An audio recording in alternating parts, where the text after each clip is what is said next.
YouTube, how's it going? The Goat House is back, and my headband's a little see-through here because of the green screen, but we're going to roll with it. We're good. We got Week 5 score predictions for you guys today. We do this every single week. Every single week, we got score predictions, power rankings, straight-up picks with the boys, fantasy Q&A, plenty more. A lot of you know the drill by now. There's just so much content here that Goat House is taking over YouTube here, so you're going to want to subscribe. 60K, that's our goal. Please help us out by subscribing. Turn notifications on so you don't miss a thing. Even in the offseason, we got you covered. So it's well worth it to subscribe. We much appreciate it. We have a Twitter, constantly talking NFL, constantly talking Goat House, always live tweeting during every game. You're going to want to follow that link down below. Instagram, podcast, Patreon, a lot going on. Excited about these score predictions. A lot of really good games that can go either way. Some injuries that are kind of making, there's multiple scenarios for games. We'll talk about all that. That Patreon has extra content, and there's actually more being added as we speak here. Junior score predictions are there, so you see my score predictions right here in this video. Junior's on the Patreon. My locks of the week, bets of the week. We got over-unders against the spread. Who's a lock to win? And I'm adding upsets, money line picks. If you want to throw some money at those upsets, we're going to add those this week. Maybe we'll rank the upset, the chances for an upset for every underdog every week. That'll be pretty cool. College football score predictions. Maybe some money line picks for college football as well. Updated playoff predictions will start soon here, and bonus content, Discord access, plenty of action there. Thursday night football, Bucks at Bears. I got the Bucks. Pretty much everything points towards the Buccaneers here for this game. They're definitely the better offensive team. We all know that. Defensively, you can debate it. I really like this Bucks defense though, how they match up against the Bears. I think they'll get a good amount of pass rush going, and they got the studs on the inside as well, and they'll send some blitzes in. They're gonna force. They're going to try to make Foles throw the ball downfield. I think missing Cohen is actually pretty big for the Bears. We kind of saw that last week. I thought he was kind of an X factor for them, with his athleticism and being involved pretty much in every category in an offense. He's not really just a running back. He's not really just a receiver. So that was pretty big. Tom Brady, prime time, outdoors, Thursday night. I like Brady in this one. I think they get some offense going here. Even though they are missing a few guys. The only thing that kind of sides with the Bears here is, maybe there's not too much of a game plan with Foles. The Bucks might not be able to run extremely well, so maybe that can make the Bucks one-dimensional, but that doesn't mean they stop them. I think just everything's pointing towards the Bucks here, but the Bears kind of pulled some, wizardry off in the first few weeks, so maybe they can do it again here. But a little different matchup, than those games. A little bit different matchup, going against a Bucks team that's getting better every step of the way. Got some momentum after, last week's comeback. I got them winning 26-17. One thing I do think the Bears will do pretty well here is red zone defense. I think the Bucks march into Bears territory actually pretty easily. But then the Bears will kind of slow them down. So maybe a little more field goals here from the Buccaneers than we're used to. But, yeah, I got 26-17. Again, I do think Foles is a pretty good fit in Nagy's system, but we haven't really seen that yet. We've seen it against the Falcons defense. But, last week against the Colts, it looked like neither were really prepared. Nagy and Foles, it looked like a little sloppy, and now a short week here to try to figure that out at the same time of game planning for a good Bucs team. It's pretty tough. So I think everything points towards the Bucs here. But the Bears home prime time, they can pull us for another. They can give us another shocker here. So we'll see. But I got the Bucs 26-17. This game is extremely tough to pick. I got the Panthers winning. The Falcons are favored. I'm not really surprised by that. The Falcons are due for a win. That's really not a reason to pick them, but they're due for a win. They're home against a division rival. This is one that, I could debate both sides on. I think the Falcons can get a good amount of offense going. They've pretty much, even though they haven't won yet, they've gotten some good offense going. A little disappointed with the Packers game, but they've gotten some offense going. Panthers defense has really stepped up. It's been better than expected, especially given that they're very young, kind of a new, fresh defense. But I do see the Falcons moving the ball on them here, but you might have Julio out. I think he will be out. You got some more injuries on defense as well. And that could be enough here. That the Panthers are also, it's a tough team to game plan against. Tough to game plan against that Joe Brady offense. And they're really getting going now, getting finding their identity. So like what I'm seeing from Bridgewater. Guys like Robbie Anderson, the offensive line's playing better than expected. That's another factor. I don't think they get enough pass rush on Teddy, and I think that's going to make him have a good game. And you look at the opposite side, the Panthers, I think through a couple weeks had 0 sacks, which was extremely disappointing, but they're starting to get going now with the pressure. Pressure is the key here. Brian Burns he's really good. He's really good. Derek Brown, very solid guy. These guys are going to get after Matt Ryan. I think that can create that extra, in an offensive game, can create that extra play, game-changing moment. I'll take the Panthers. Rolling with Teddy B here in this game. Panthers 31, Falcons 28. That's going to be a really good game, actually, though.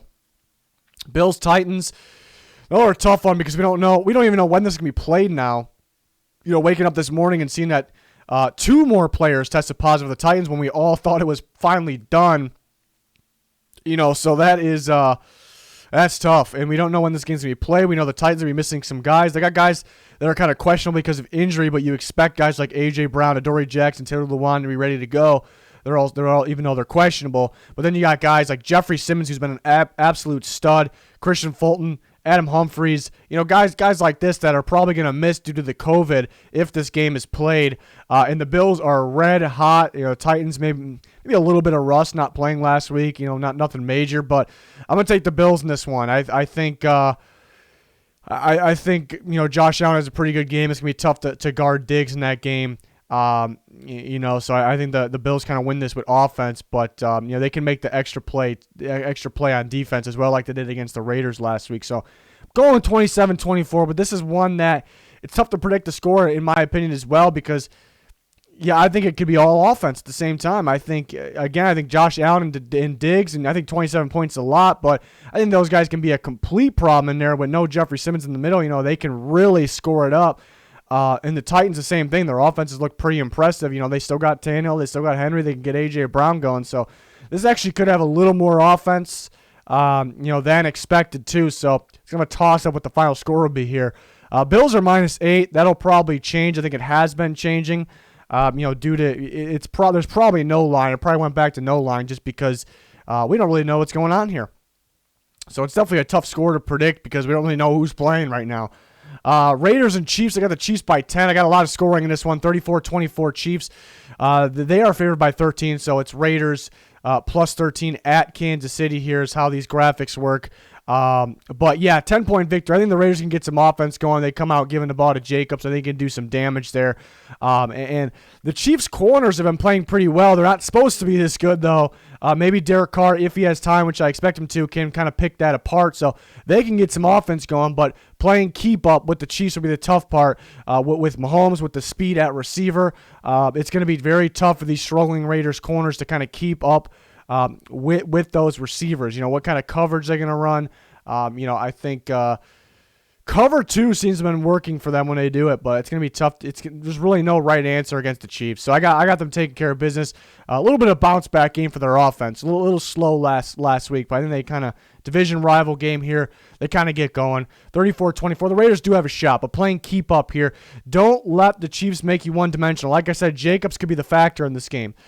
He definitely can be the factor, but you want to stay in the game so you can use Josh Jacobs. If you get down so much or a certain amount, you're just you're gonna be one-dimensional. It's gonna be easier for the Chiefs to get after Carr. It's gonna be easier for them to cover, the receivers. So we'll see what happens there. They need to start off hot there, the Raiders in that game. Cardinals and Jets, maybe a little closer than you expected. Cardinals are -7. That's a bit there, but we'll see. The Jets are the worst team in football. The Cardinals are really struggling, though, and you look at both sides of the ball, they're pretty much struggling. Just not enough. 2 weeks ago, Murray was a little sloppy against the Lions, throwing some interceptions. Last week, they just not enough. How many attempts for how many yards? It doesn't really match up. There's not enough there. But the receivers really aren't getting separation. Hopkins was. Last week, he was a little beat up. So we'll see if he's at full strength this week. So they just got to get better offense. There's no run game, so they're one-dimensional. It just makes it really, really tough. Against the Jets, you could turn those things around. I think Greg Williams is a really good coach. He might have a pretty good game plan of how to stop Kyler Murray, how to throw him off here. We've seen him running some trap coverages against the Broncos to force those interceptions, and a young guy like Murray that hasn't really seen that He turned the ball over against the Lions and some similar things like that. Maybe it's a similar game to the Lions here. Maybe Greg Williams' coverage just throws them off, but I still got them scoring because the talent isn't there for the Jets. There's not going to be much pass rush. I think the Cardinals receiver unit, even though I'm not thrilled with them, are just too much, too fast for the Jets secondary. So I really think Murray gets going in this game. But that's something to look out for. The Jets actually might have, they could, at the same time having a really, really good game plan, the Cardinals could score a lot. Look at the Broncos. The Jets had a really good game plan for the Broncos. They turned them over. They still scored a good amount of points just because the talent's just not there. Quinn Williams is a stud. I expect to continue to see him to get better. But I just got the Cardinals outdueling them on offense here.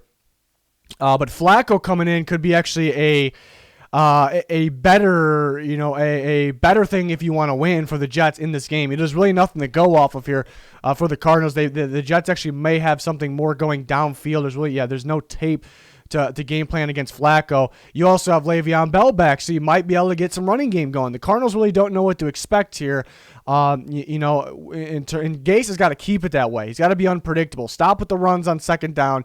Mix it up a little bit. You can get creative. It doesn't sound like Denzel Mims is going to play. I was kind of getting hyped on that. I think Flacco and Mims actually a pretty good pairing there. I was thinking Flacco deep down the sideline to Mills. I was kind of getting hyped on that, actually. I don't think Mims is ready to come back yet, even though there was some talk about that.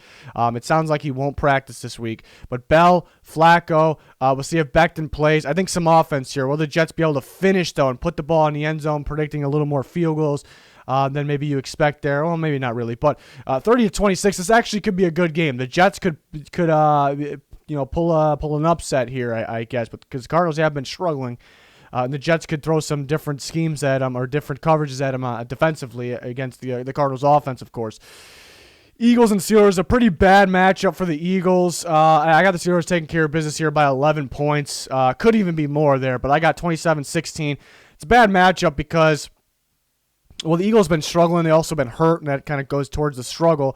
But, yeah, the Steelers stopped the run first on defense. It's kind of going to eliminate Miles Sanders, which kind of happened against the 49ers, and they still won. But the Steelers are really going to get after Carson Wentz, though. It's going to at some point in this game, it's going to be quite obvious that they're passing the ball, and they are going to rush him. They are going to blitz him, and that is going to to the Steelers' very good secondary, even though it's very good, at times you can beat them, but the ball's got to be out pretty quick, and you have to have the speedy receivers to do so. And the ball's going to have to come out quick, but it's going to be, with Wentz, there's going to be some panic moments there. And I think these Steelers playmaking corners and safeties could make those plays, and that could be a difference. I think Carson Wentz probably will get hit and probably be sacked quite a bit in this game. Looking at the Steelers group of their front seven in general. I mean, even Mike Hilton, the blitzing slot corner. So I just don't like the matchup at all for them. The Eagles still have those big play moments, so they'll still pull out. They'll still get points. They'll pull out those big plays, in moments here. But I'm pretty confident about this one. I also think the Steelers offense can move the ball on the Eagles defense as well. So just all around, I don't like the matchup. 27-16 Steelers. In this one, the Eagles are +7 in Pittsburgh. The Rams and Washington, 23-14 is what I got here. So I closer than maybe you think here. Well, I guess the line isn't too much, but somewhat close here. I think, this kind of rides on Chase Young. He's questionable. He could play. I kind of expect him to play. We'll see, though. I think the Washington front can actually get after Jared Goff pretty well, and that'll kind of slow down their offense, actually create a turnover or two. But they'll still make those big plays with Woods and Cooper Kupp. To get enough points there.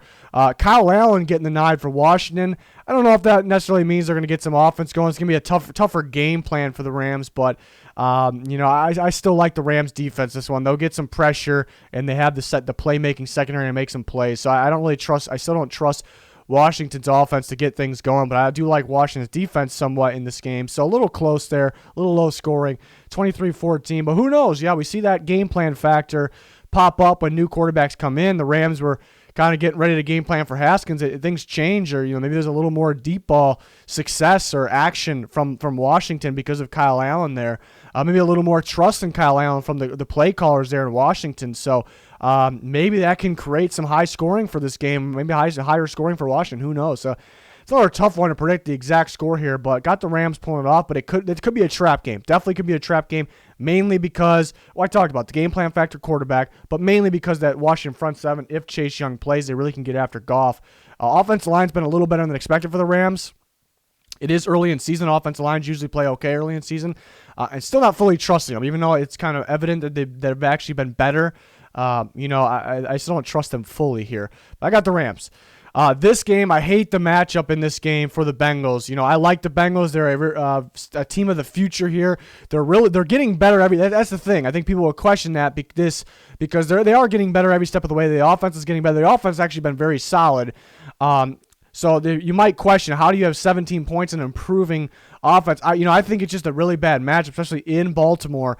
I picked the Bengals to be successful last week because the lack of interior pressure from the Jags that ended up coming very true, specifically there. What the Ravens do, they actually struggled to get pressure off the edge, but they have a pretty good D-line to get pressure. You look at a guy like Calais Campbell, but they also are one of the better blitzing teams in football, and they'll send that blitz up the middle in the interior there. So I think they will blitz the absolute doom out of, I don't know what that means exactly, but out of Joe Burrow here, and Joe Burrow's still going to play okay, given the circumstances, but that's going to make him hurry. They won't allow Joe Mixon to run wild like he did last week. It's going to be it's a tougher task for Joe Burrow in this game. So it's just a really bad match. I'm not expecting too many points. But you go back to the Ravens versus Mahomes. They couldn't blitz him because Mahomes was reading the blitz. He was stepping past it. He was making throws past it. And Joe Burrow, and that could make my prediction wrong here, Joe Burrow can do that. He's not Mahomes. It's his rookie year. He doesn't have the offensive line that Mahomes has. So that's why I'm kind of going with the matchup, that my thinking here. But Burrow can do it. He's capable of making throws and reading blitzes. It's pretty easy to see blitzes for good quarterbacks because they're usually coming straight at you. It's just you're just gonna have to throw the ball away a lot, and that really is what it is here. Why the 17?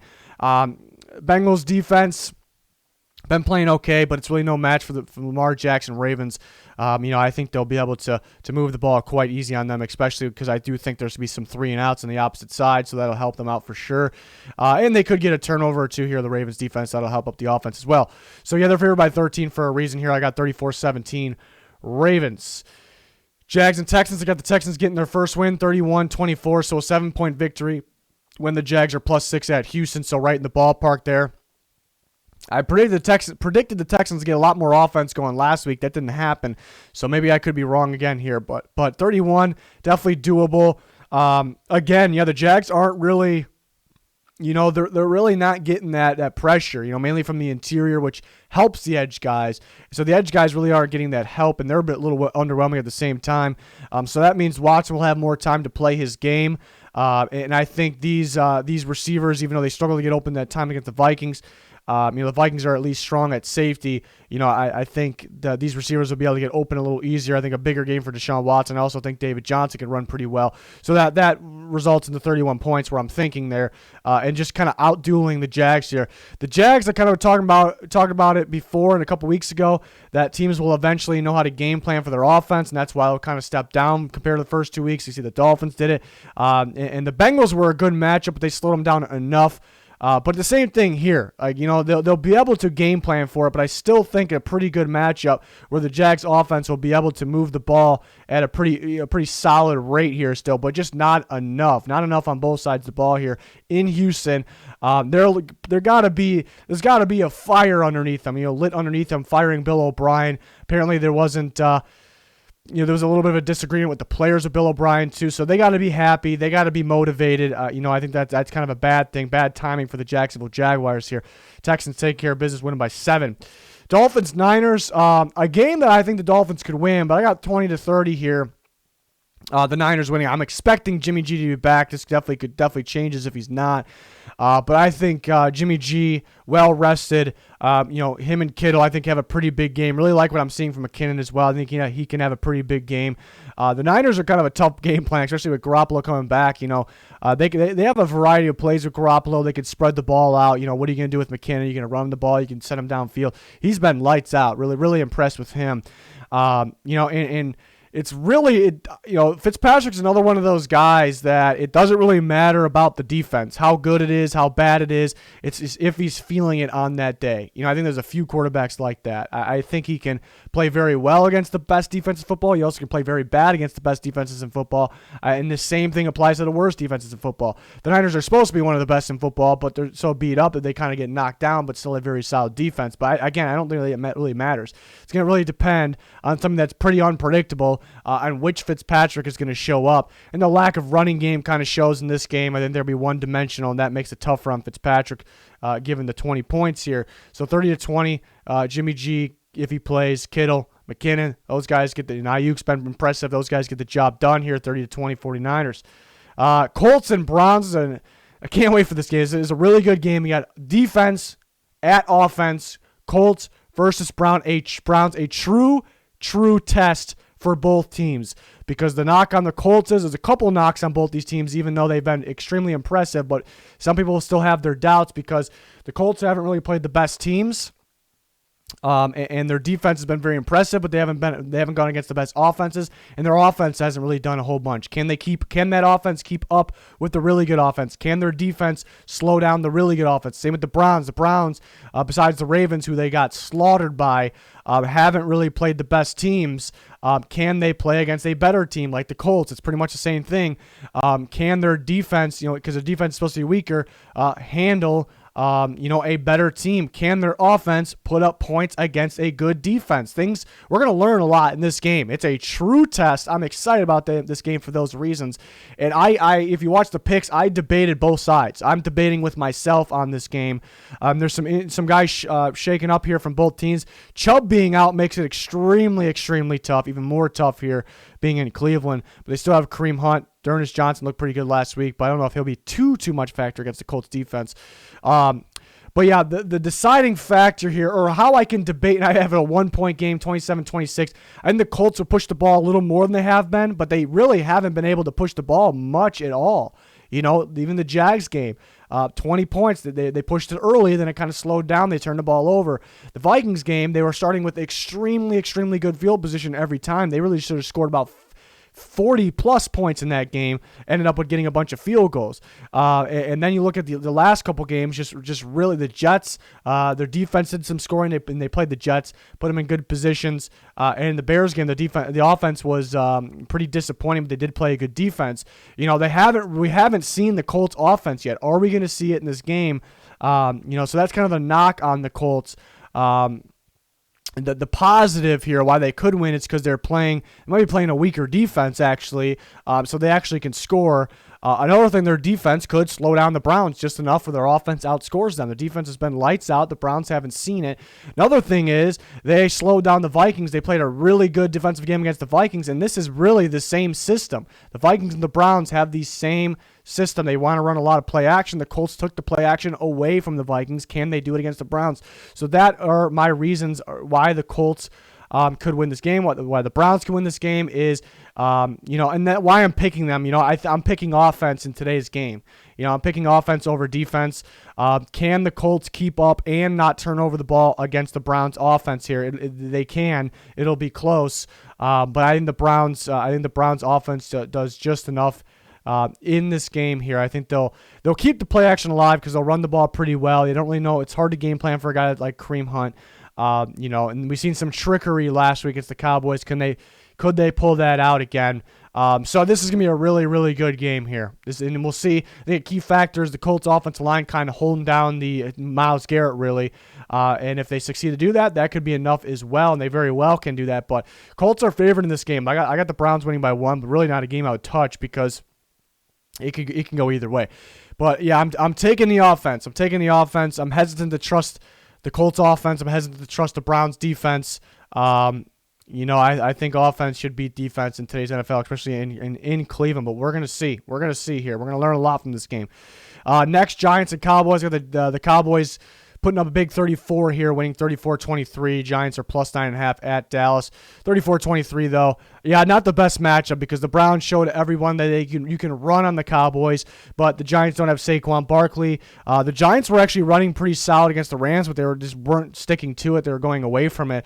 So I just don't trust them running the ball. They can throw. Daniel Jones will probably have some good throws, but I don't really trust him taking care of the ball the whole game. So I think the difference last week between the Cowboys and the Browns was, yeah, the Browns kept scoring, but I think the key difference was the turnovers the Browns were getting on the Cowboys, and the Browns weren't turning the ball over. I think that could be similar here. The Giants will turn the ball over, and the Cowboys take care of the ball. The Giants' defense actually been a little more impressive than expected, but a high-powered Cowboys offense gets things going here against the Giants home. This is a bad match for the Giants. If they had Saquon, they would definitely have a shot in this game. But yeah, having the Cowboys putting up a lot of points here. This game, there's no line in it right now because nobody knows what's going on with it. I can probably give you 1,000 different score predictions. I don't think I've ever had one where it's kind of nerve-wracking to predict the score for this game because we don't know who's playing here. Here we are on the 7th. It's Wednesday. We just don't know what's going on. We'll start with Cam Newton. If Cam Newton plays in this game, which it sounds like he won't, but if Cam Newton plays in this game, I'm taking the Patriots for sure. They will score more points than 20. Take that. Maybe this game we can come back to and predict even further. But back on Cam Newton, the rule is 5 days after symptoms or after you test positive, they will look at you again. If there's no symptoms, you actually can come back. He's actually not showing symptoms right now, and the 5 days period is coming up. So that means he could come back if he still continues to show no symptoms.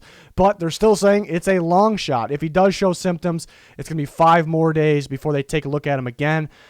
So he won't play. So it's kind of confusing to me because he's not showing symptoms. So that might sound like he's going to play, but they're still saying it's a long shot. So that's interesting. So I guess we're saying he's not going to play. It's tough to predict, though. So that's why I'm not really predicting with Cam Newton playing here. But again, if he does play, I'm picking the Patriots for sure, and I'm predicting them to score more than 20 points. Look at the Broncos side. Drew Lock had a chance to come back this week. They're saying about 50-50. He's getting some throws in, off to the side in practice, so he has a chance to play.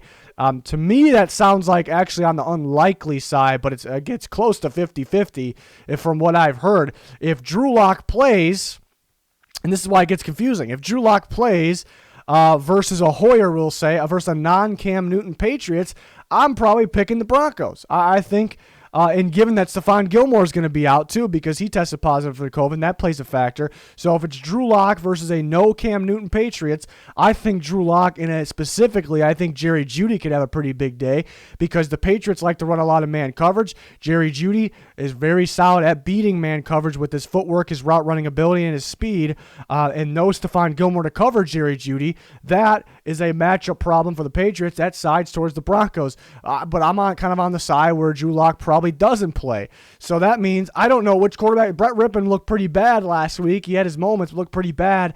They got Blake Bortles. They got Jeff Driscoll. Who knows who they'll play. But if it's backups versus backups, even with Gilmore out, which makes it even tougher, I'm going to take the Patriots. I think the better coaching staff finds a way to pull this off. The Patriots with their backup quarterbacks actually almost had the Chiefs in that game, but missing in it. But a big reason was because their secondary was that good. And who was the best secondary player, defensive back in football? Gilmore. He's out of this game. So it's all over the place. We're back and forth. But what I'm predicting here, backup quarterbacks all around. I'm going Patriots 20-17 defensive game. Maybe too many guys out for the Broncos here. We're probably going to have to come back to this one. I got no line here. We don't have a final firm prediction because we don't know who's playing. So we might have to come, probably on Twitter and in the comment section of this video. We'll probably have to come back to this video. But those are some things to look out for. Potential Jerry Jeudy breakout game, like I said. If the Patriots continue to run man, but you never know. They might have the right game plan here. Sunday, I got a good old-fashioned shootout here, and I'm excited for it here. Sunday Night Football, Vikings at Seahawks. Yes, the shootout. And maybe most people disagree with the amount of points I have here, but I'm feeling it. It has everything. in the making here to be this type of shootout. You take a look at it, and I'm surprised the Vikings are +7. I think this would be closer. You take a look at the Vikings. This is a really, really good matchup for the Vikings offense. Their offense has been actually lights out besides the Colts game. Turns out the Colts have a pretty good defense. They are moving the ball, and it's because they got playmakers. Cousins has struggled here and there, but he's a pretty accurate quarterback, obviously really good play action. But you got Dalvin Cook, and you got Madison backing up. You got Thielen and Justin Jefferson, who are playing out of this world right now. They're getting the tight ends more involved. Offensive line is a concern. So they got the playmakers to score points on almost anybody, not everyone, almost everybody. But you look at the matchup. What are the Seahawks lacking here? Well, they're lacking defense in general, but they're really specifically lacking pass rush. And that is what affects Kirk Cousins. If you get really good pass rush on him because their offensive line is very weak, you almost to him instantly, and he can't do much. You can't get the playmakers involved. It takes away the run game as well. But Cousins will have time to get the ball to the playmakers. Dalvin Cook's been on fire as well, so the Seahawks will fear the run. That'll open up the play-action pass. So the Vikings will get things going. The only thing I will say, the Seahawks do have pretty good interior guys there, so that can slow the run, and maybe they can get interior pressure on Kirk. And he's not the best really rolling out unless it's play action. So that actually could be something to debate against, argue against my 37 points. That actually could throw it off. But I'm thinking they get things going because I think the Vikings receivers can beat the corners. I think Kirk Cousins will have more time than he's used to. Not a lot of time, but more time. And I think Dalvin Cook's a good enough running back where he can run on pretty much anybody. So I'm predicting 37 points, but I'm not predicting them to win. Why? Because the same exact thing applies on the other side. It's sometimes in matchups when I say it's a really good matchup for this team, that means it's usually not for the other team. But it is for the Seahawks as well. It's just not for both teams' defenses. The Seahawks match up very, very well against the Vikings defense. Chris Carson always runs very, very well on the Vikings defense, and the Vikings defense seems to be worse at this point. They have a hard time tackling the guy. And Russell Wilson always torches him as well, but he throws on pretty much anybody, obviously, so it's really not just the Vikings. They have a weaker cornerback group right now because how young they are, how new they are. They're not really getting too much pressure, but Ngakoue's heating up.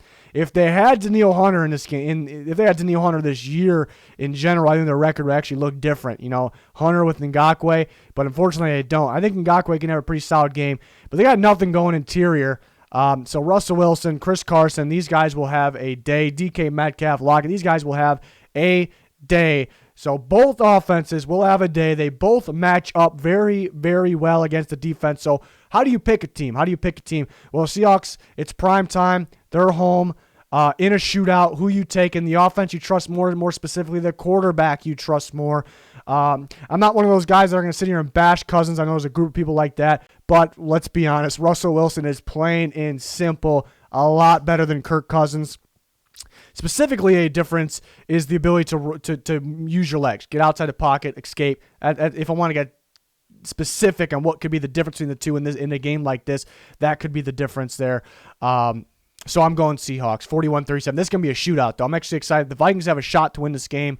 And if they win this game, I think people will be very confused just because it's 1-3 Vikings versus 4-0 Seahawks. But it's about the matchup. Either of these offenses can show up. I think both of them show up, win the game. So I'm excited about that on Sunday night there. And then Monday night, I actually think that the Chargers have a shot to win this game. I have it close here, 31-27 Saints. They have a shot. Plus 7.5 is kind of a lot there.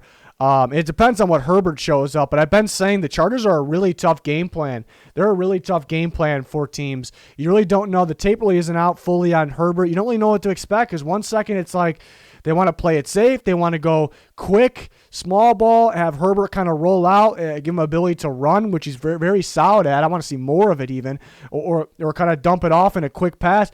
Just to get tempo going. And I like it. And then all of a sudden they unleash shots because the kid's got an arm, obviously.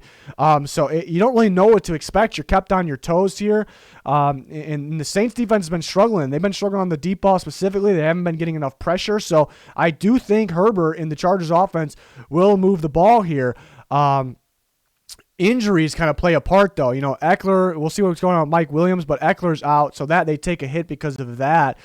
So maybe if they had Eckler in there, they have an even better shot. Maybe I'd have him winning this game, perhaps. So I think it's a tough game plan here. But on the Saints side, I think they move the ball because they're kind of getting in their groove now. Breeze is getting going. Kamara's going to be really hard from the stop. But also, the Chargers are beat up on defense as well. They haven't been given enough pass rush with Ingram out. Chris Harris was out as well. Obviously, Derwin James has been out the whole time. So the Chargers defense isn't at full strength. So I expect the Saints offense to really win this game to get going here. The Saints have had some injuries there too, so we'll see if they get some guys back. Michael Thomas probably nearing return, had some guys out in defense missing. But I got the Saints taking care of business 31-27. The Chargers, it's kind of a trap game. I call this a trap game, but it's in New Orleans, prime time. Breeze is heating up. Kamara's heating up. I'll take the Saints, but it feels like somewhat of a trap game here. Tough game plan. Going against the Chargers. So it really is. I expect the Saints to win, but it's really a game that could be sneaky, could go either way here. So, yeah, look out for that one. Some really good games that could go either way this week. Some games that we don't know really when they're going to be played yet still because the whole COVID thing, and we don't know who's really starting. We may have to revisit that Broncos-Patriots game. That one's giving me a headache because always predict the scores on Wednesdays, and I guess it's a little early to do that one. But, yeah, we'll see. That's going to do it for this one, though. We got power rankings up for this week. Got picks with the boys. We got score predictions. Plenty more videos on the way. Podcast on the way for this week, Wednesday nights. And then the Patreon has all that bonus content. Twitter's a must follow.